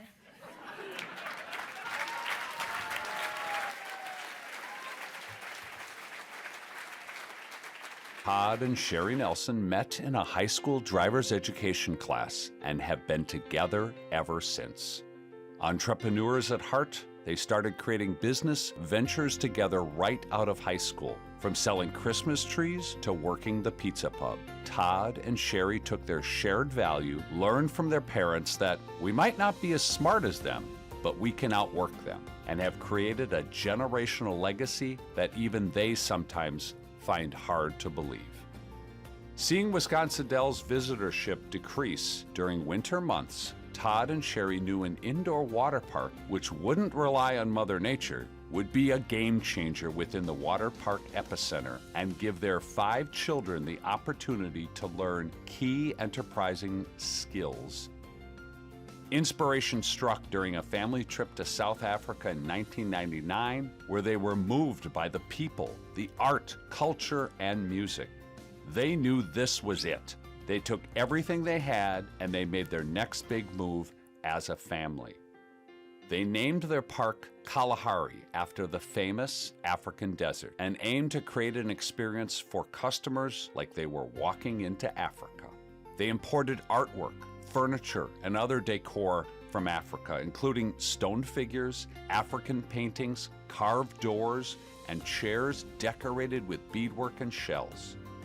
The first Kalahari resort opened in 2000 with 272 single rooms and suites. There was also 5 restaurants and a 74,000 square foot indoor water park. As owners of the Kalahari Resorts and Conventions, Todd and Sherry Nelson have been the driving force behind the development, creation, and expansion of the brand since its inception, alongside their 5 children who started working the businesses as soon as they could lift a bus cup. Kalahari Resorts and Conventions are the result of hard work and love that represents their family's dream come to life. No doubt a testament to Todd and Sherry. All 5 of their children still work in the business today, with their now 13 grandchildren watching on. A recent milestone occurred in 2020 when Kalahari Resorts and Conventions celebrated the brand's 20th anniversary and opened its 4th property in Round Rock, Texas. They stayed the course during the pandemic, never panicking, despite having to lay off 98% of their staff, but yet paid every laid-off employee's health insurance through it all. Charitable giving and corporate responsibility have been and remain a significant part of the Nelson family's ethos. Under their leadership, the Kalahari has worked closely with numerous nonprofit organizations that serve Wisconsin Dells and nearby communities. Kalahari also supports a variety of international organizations, including Nelson Mandela's Children's Hospital and charity, Water. The Nelsons have a goal of drilling at least 1,000 water wells. In recognition of their entrepreneurial spirit, leadership, and community outreach, we honor Todd and Sherry Nelson and induct them into the Wisconsin Business Hall of Fame. Please welcome to the stage Todd and Sherry Nelson. Wait for luck. Dedicate yourself and you go find yourself. Standing in the Hall of Fame. Yeah. And the world's gonna know your name. Yeah. 'Cause you burn with the brightest flame. Yeah. And the world's gonna know your name. Well, thank you. Those little kids were great. And they played that skit to the T. That's exactly how it happened. And Sherry was very tired at that moment. But anyway, thank God you were outvoted, honey. Anyway, Sherry and I are standing up here tonight, and we are honored and proud and just cannot believe that what we've been doing and taking for granted our whole life, which is just getting up every day, going to work, loving our family, and taking care of business and always doing the right thing. And we would be in this room full of this kind of people in this company, and we're extremely honored. And I thank you all very much, and I thank the Junior Achievement, and we're very proud. We're very, very proud to be here. We do have an interesting story because we both started out with absolutely nothing, and but we had great parents. And I remember my parents, they were divorced, but they always got along because they had to get along. We had to work together. We were in the auction business, and so they had to get along and work. But they did me the greatest favor ever. When I was 14 years old, they sent me to the Reese Worldwide College of Auctioneering in Mason City, Iowa, and I was able to learn auctioneering. Now, my dad paid me so little that I had to find other ways to make money, which was running garage sales, being whatever. I got paid $20 an auction on good auctions and nothing on bad auctions. So we had to figure something out. So I'm going to get on with our story right now, and it's actually really a great story. Sherry and I did meet in driver's ed. We're 15, it's 1975.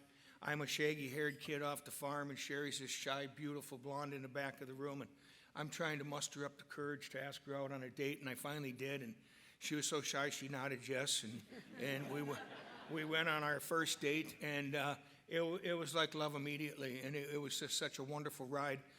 By the time we were seniors in high school, we already knew that we were going to get married. We were talking about getting married after high school, and we were setting goals, and it was really interesting. We were going to have 8 children, and we were going to build a generational family business. Now, we had a pretty good idea how to get the 8 children, but we had no experience in building a generational family business. So, we ended up with 5 kids, and that's a story all in itself, I'll tell you in a minute. But so anyway, we get out of school in 1979. We get married in October of 1980. I get laid off from my job in September of 1980, so she married a guy that was unemployed. Sherry was working in a bakery at the local grocery store, and I was unemployed, cutting some wood, selling some Christmas trees, cleaning chimneys, doing whatever we could to put $50, $100 in our pocket. We were always good at that. We had a very entrepreneurial family. My mom used to tell me, she told me 50 times, she said, son, you can have anything in this world you want, absolutely anything. She'd always hesitate, and I'm going, great. She'd go, you just got to work your butt off to get it. And we bought into that concept, and we bought into it very, very early. So about 3 months after we got married in December of 80, we leased a bar, of all things. It was a wild bar, it was a crazy bar. It was in December of 1980, right after we got married. So Sherry's working at the bakery, going to work every morning at 4 a.m., and I'm coming home at 3 a.m., closing up the bar, because I worked open, close every single day. So about 6 months later, she quit her job, and her and I continued to, we ran the bar together and worked hard and so on and so forth. In 1982, Todd Jr. was born. In 1983, a really great thing happened to us. We were about to lose our lease on our bar. We had leased this bar for $15,000 a year, and I'm in a sheer panic. The guy that I was leasing it from was going bankrupt, and he owned the restaurant next door. So I went over to the banker, and I pleaded and asked him if he would please lend me the money, and he eventually did. And some years later, I went back and asked him why. I was kind of stroking my ego, thinking he was going to say he saw something in me, and he didn't. He humbled me brutally, and he said, no, you were the best of the worst. So, okay. All right, so now we have this restaurant. We don't have any experience in the restaurant business, but we both loved pizza. So we opened up a pizza joint, and this was an incredibly successful pizza joint because we worked every shift, open to close. Both of us did.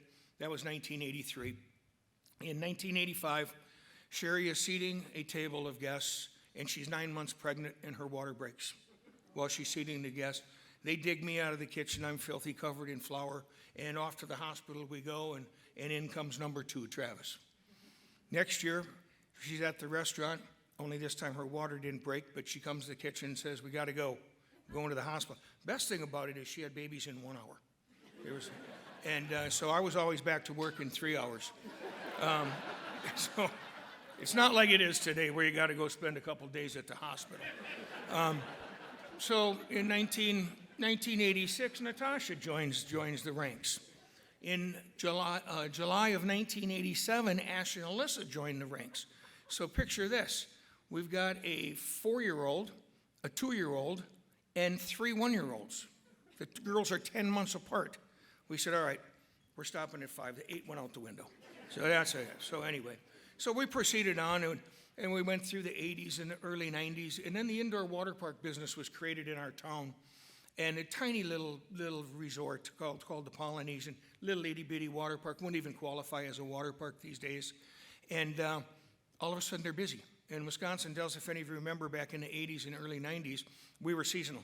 Memorial Day to Labor Day, you close the doors, you open back up in May, and you tried to stay alive. We had the bar, so we made a little bit of money, but the Polynesian was created, and it was a giant success. 2 years later, they opened the first phase of the Wilderness, and that thing's even a bigger success. They only had like 100 rooms back then, and we're going, we got to get in this business. I have to get in this business. So we had accumulated a few rental properties and whatever, other businesses, so we sold everything we had. Besides the restaurant and the barn, we opened up our first indoor water park, and it was called the Raintree Resort. That was in 1997. The one thing that we could see that the rest of the folks couldn't see is that these things were going to get big, and they were going to get really big. And so we were landlocked, and I went to my neighbor to buy his 40 acres, and he said, no, I'll sell it to you in 5 years when you're really desperate. And we sold it about a month later. And we had already purchased the site for the Kalahari. And so we were going, okay, we're going to build this great water park. We're going to take this to a whole nother level, but we can't do a log lodge. We can't do a wilderness. We can't do a Polynesian or a rainforest. And somebody said Africa. And so Todd Jr. and Travis and myself and my mom and dad, we jumped on a plane. We went to Africa in a couple of weeks, and we absolutely fell in love with Africa. And it's a real love affair with Africa. It's a wonderful continent. And so we decided, let's do an African theme. 2 good decisions. We picked a great name, and we decided to do it very authentic. So we opened up our first Kalahari in Wisconsin Dells in 2000. We've had 7 expansions on that thing. It's also our smallest of the Kalaharis, if any of you have seen it. In 2005, we opened up in Sandusky, Ohio. In 2015, in the Pocono Mountains in Pennsylvania. And right smack dab in the middle of COVID, we opened up in Round Rock, Texas. And what a beautiful, beautiful, gorgeous Kalahari that was. And so our next one's going to be in Virginia. And we're out for financing right now. Like John asked if there's any bankers in this room. We're somewhat stalled right now, but there's always a way around all of that. We all know that. But please look me up after we're done here. So we're hoping to get into Virginia. We already have our next 4 sites after that ready to go, and we couldn't be any happier with what we're doing. We love what we're doing. Numerous years ago, the kids wanted to start a family foundation. I'd like my kids to stand up, if you would, please. Todd, come on, I know you're bashful. Everyone was able to make it tonight, except for Travis. And we are doing some really wonderful things with our family foundation. And we're at a point now, kind of like the rest of you are, where we get to give back, and we get to give back in a big way. So we started our family foundation. I'll never forget it. We gave away like $20,000, and Sherry comes home. She goes, "You got to get some more money in that thing." She said, "This is way too much fun." And so we've been fueling that thing at a pretty good clip. And right now we're in the process. We want to drill 1,000 wells in Africa, bring clean water to 1 million people. We support numerous things in our family foundation. We do health care, mainly cancer. We do education, and we do Africa. I'll tell you a great story about Africa. During COVID, our main contact over in Africa, he called us up and he said, all of the artists up in Harare, Zimbabwe, they haven't sold a piece of art in 3 months. He said, I've got an idea. I'll go up there, I'll give each one of them $100. You tell us what kind of theme you want for the sculptures, and we will carve 100 sculptures, and you can sell them and do something fine with the money. So we ended up doing that, forgot all about it. Johnny went up to Harare and gave $10,000. Imagine $100 in Africa, that feeds a family for 3 months. I mean, that's how poor it is. And so we got done, we sold those sculptures, and we turned it into $650,000. And that's where we started going, let's start drilling some wells. Let's really start do some good in Africa. And so our very first well we drilled in Harare, Zimbabwe, and there's so many benefits that come out of these. You think you're just giving them clean water, but now they're irrigating, they're growing food, they're selling food. There's days where they don't sell art sculpture up in Harare, but they sell tons of food. And it's just a beautiful thing. An interesting fact in Africa, and I'm going off on a rant now, Bill, you tell me to stop anytime. 650 kids a day die from drinking contaminated water from diarrhea. I mean, it's just amazing what's going on there. So anyway, have I forgotten anything, honey? I think I'm past my 5 minutes. Sherry said, don't you dare hand me the microphone. So I'm not going to. But anyway, we have some of our team members out here that I just want to say hello to. We have your very own Bill Otto, who was on the Junior Achievement Board for years. Mary Bonte-Spath, our CFO, who's been with me for 35 years. Carrie Brandt, Adam Fisk. Carrie's been with us 15. Adam's 41 years old. He's never worked for anyone but our company. Started when he was 16. Now he runs our marketing director. And our good friends, the Avazis, who bought the Pizza Pub. And history repeated itself. Elvis and Misa raised their 3 kids. They bought it in 2003. And they raised their 3 kids, and they taught them the same great work ethic that we were able to teach our kids. And America's a wonderful place. And it really, truly is. Get up every morning, go to work. It's all good. I'm ranting. Okay, thank you all very, very much. Thank you.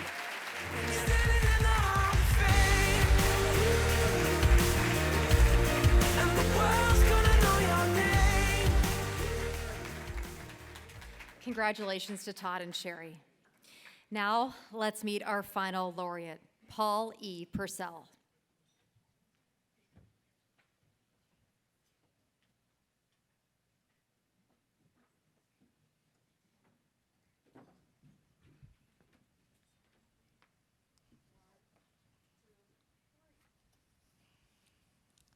Mike, I just want to say congratulations to 15 years of service to our associates.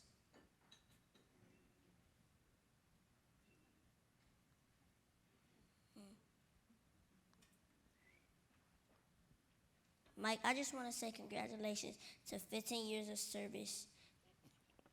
Your commitment to excellence to our clients and to Baird is unmatched. Everybody wins with people like you.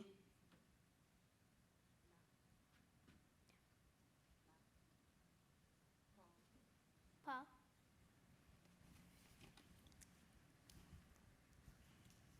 Dear Rachel, congratulations to your first year at Baird.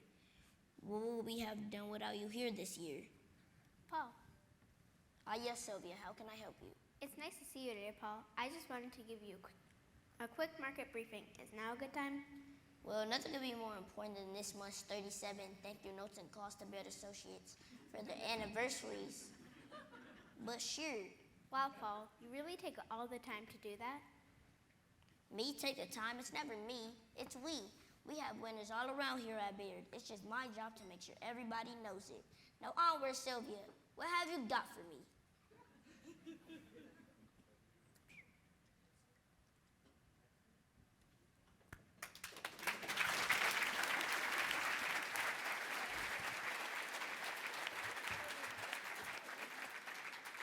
Though picture perfect in the eyes of many, life wasn't picture perfect for a young Paul Purcell. It was at 5 years old that his mother died of cancer. His father hoped Paul might take over the family insurance brokerage firm, but Paul was more interested in finance. His father's influence, however, was present throughout Paul's life and work. One guiding ethic from his father: your good name is yours. You're the only one who can give it away. Protect it at all costs. After graduating from the University of Notre Dame, where he met his wife Patty, and earning an MBA from the University of Chicago Graduate School of Business, he joined Kidder Peabody in Chicago as an associate in investment banking and quickly rose through the ranks to managing director. He held that position for 14 years. Recruited by past Baird chairman Fred Casson, Paul joined Robert W. Baird in 1994 to lead its investment banking area. During his more than 26 highlight-filled years at Baird, Paul furthered the firm's resolve to always put the client first and the firm before self.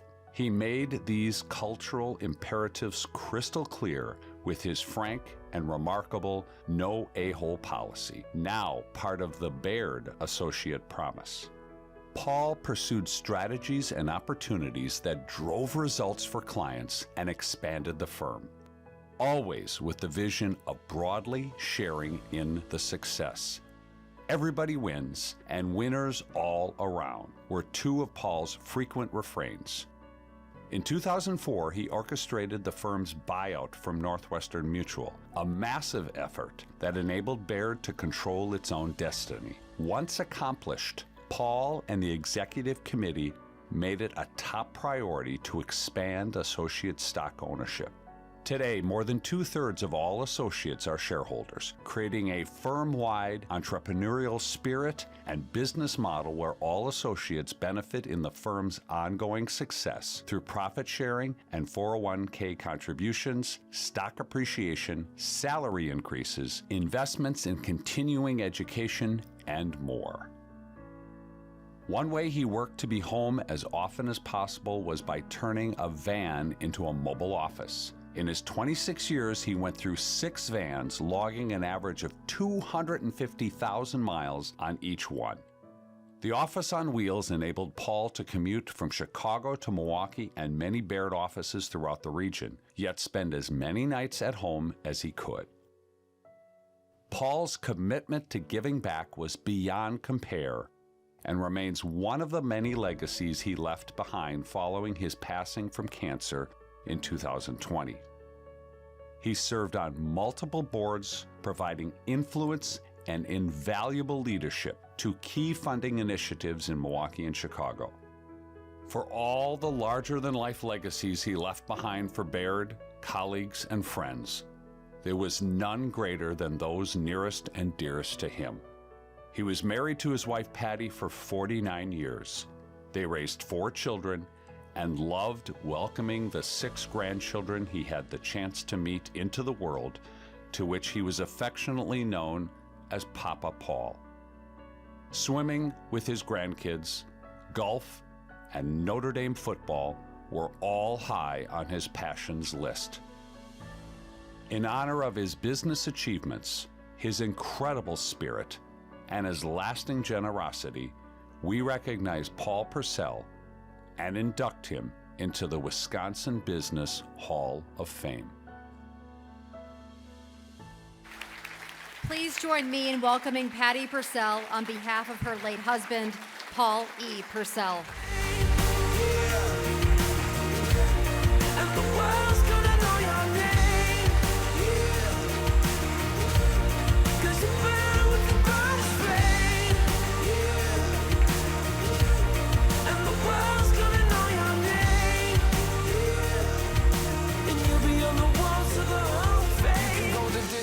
You can run the mile, you can walk straight through hell with a smile. You could be the hero, you could get the gold. Breaking over records they thought never could be broke. Yeah, do it for your people, do it for your pride. And you're ever gonna know if you never even try.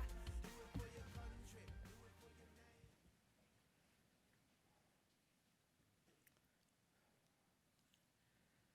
That is very difficult to follow. I wasn't expecting all of that. Good evening, and thank you for that lovely introduction. It is wonderful to be here tonight to remember and celebrate my husband, Paul Purcell. He would be especially glad that we are gathered to remember him in support of Junior Achievement of Wisconsin. If you know Paul, then you know how much he cared about young people. It was Paul's mission that students of all backgrounds have an opportunity to flourish. Paul loved working in Milwaukee and being part of this wonderful, wonderful community. My children and I are thrilled to be back here tonight with the opportunity to remember Paul for an organization that was very important to him. And at the Pfister, which those who know Paul was his home away from home.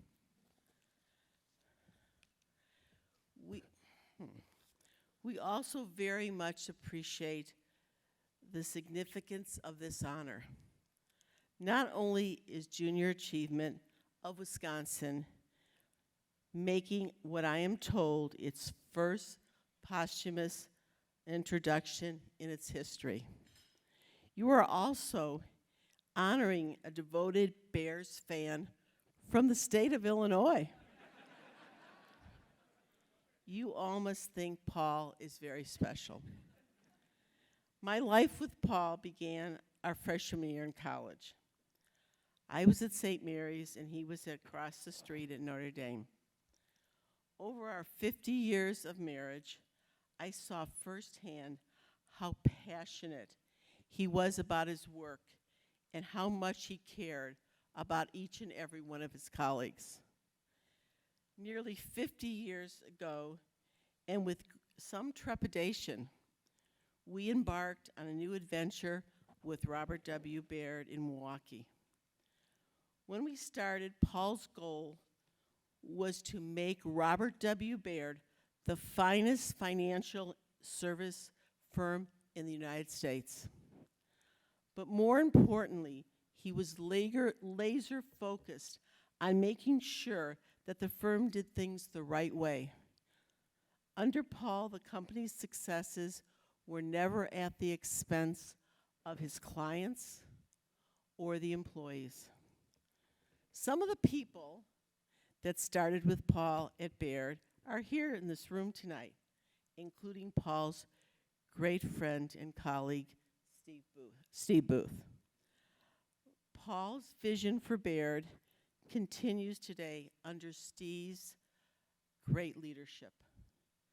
For example, Baird just appeared for the 20th year in a row on Fortune's list of the 100 best companies to work for.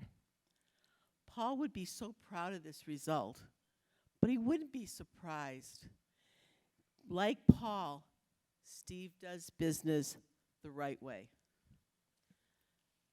Paul was an outstanding business leader, but that was not the most important role. His biggest role was our family.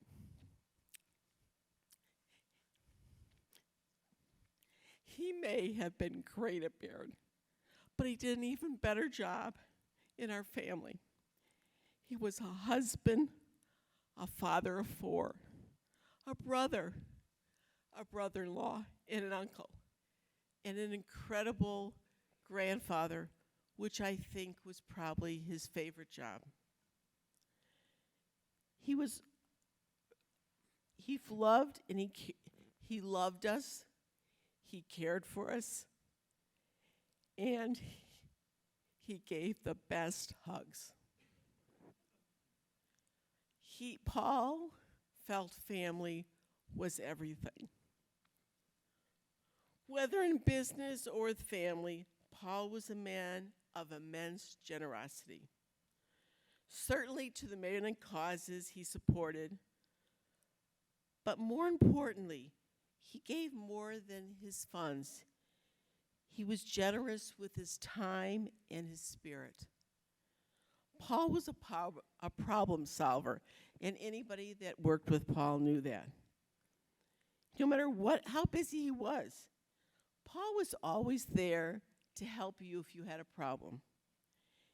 If you sent him an email, you would always get a response that day, though it may come very, very late at night. Whether you were an important client or a teenager in our neighborhood wrestling with a college or a career choice, he gave you his full attention and all his wisdom. A colleague of Paul's once told me that Paul could see around corners, anticipating challenges that others couldn't see. His family felt the same way. Paul made people around him better. No matter the situation, Paul helped people be the best version of themselves. He brought out the good in them. I can't fully explain this gift, I don't have it. But part of it, I think, is his ability to relate to anyone. People just like being around Paul. But it was also the example he set. Paul's caring about how successful he was not the most important, though he had plenty of success. He wanted to do good things and to do them in the right way. When you're around Paul, you wanted to do the same thing. Paul was the most positive person I have ever known. He knew what it was like to face challenges and to face tragedy. He lost his mother when he was 5 years old. And he knew that tomorrow was never guaranteed. He faced the many physical and health challenges with good humor and always with grace. He was positive throughout it all. He never complained. He just endured. When our daughter, Emily, was diagnosed with multiple sclerosis, his message to her was very simple. No person makes it through life without enduring a portion of pain and sadness. It was a hard message, but he was a great teacher. A teacher who had learned this lesson very early in life. Paul had faith. He believed in the presence of God in his life. Paul felt that his many gifts were never his own. Rather, they were from God to be used to help other people. He had faith that a situation could always be improved if only one took responsibility to do it. He even always faithfully believed that his beloved Fighting Irish would win another football national championship. I won't even take hands on how many here feel that way. Paul's support for young people never waned, and he worked so hard to make his communities better. He believed profoundly in the power of education, and so much of his work was to make a great education available to as many possible people as he could. Paul was very proud of his work on Cristo Rey movement. He was an integral leader for Cristo Rey from the founding of their very first school in Chicago. And he was also very interested, he also helped create the Cristo Rey network that now serves nearly 40 high schools in the United States of America. His belief in education is what brought him to support junior achievement. Like his sister Patrice, who is here with us this evening, and his brother Philip, they are both tirelessly also working for junior achievement, just in different states. Junior Achievement of Wisconsin inspires young people and prepares them for the future by investing in their knowledge of business and finance. This is a perfect place to remember my husband. Paul's signature saying was, "Kids win." Kids win was what Paul would say when something good happened for a youth, for education, or for the country. Because of Junior Achievement of Wisconsin, kids are winning every day in Milwaukee and throughout this great state. Paul was a very special man, and he left us too soon.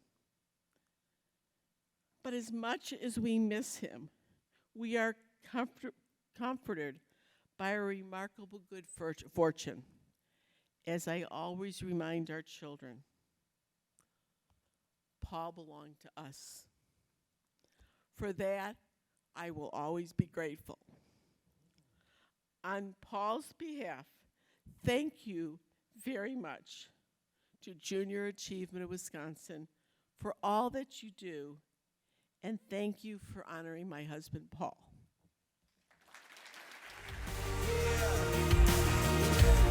And the world's gonna know your name. 'Cause you burn with the brightest flame. And the world's gonna know your name. And you'll be on the walls of the Hall of Fame. You can go the distance, you can run the mile, you can walk straight. Thank you so much, Patty. You must miss him so, so much. Congratulations again to all of our tremendous laureates and award winners. We hope that tonight was as special for you as it was for all of us. Each and every day, exciting things are happening at the Junior Achievement Education Center. I encourage you to see JA's exciting programs firsthand. So please contact Junior Achievement to learn how you can visit. I want to thank all of you so very much for attending tonight. We certainly hope to see you next year. That concludes our event. Thank you so much for joining us, and please get home safe.